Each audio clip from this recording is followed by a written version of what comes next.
When we think of Christmas, many of us have an idealized picture of what we hope our Christmas will be like. We want the Hollywood version of Christmas, with the happy family around a candlelit dinner table and stacks of presents under a beautiful tree.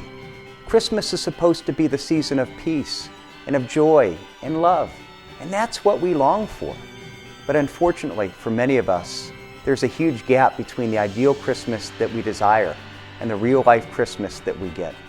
For many, this is your first Christmas without a loved one who's passed away this past year.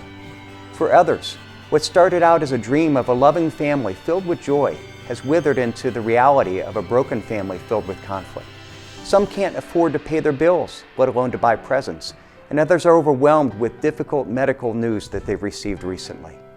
One of the things that is so powerful about the biblical story of Christmas is that it's a story of God's intervention into the brokenness and pain of real life. Things were terrible for God's people. They were impoverished financially, oppressed politically, and confused spiritually. God had been silent for hundreds of years, and they felt as if God had forgotten them. But God hadn't forgotten them, and He hasn't forgotten you. Christmas is God entering into our story, into our suffering, to bring light to our confusion, joy to our brokenness, and a peace that passes human understanding. God doesn't offer any Christmas magic that will change our circumstances, but He does offer us a relationship with Him that will change us so that we will be able to find the peace and joy and love of Christmas in the midst of any circumstance.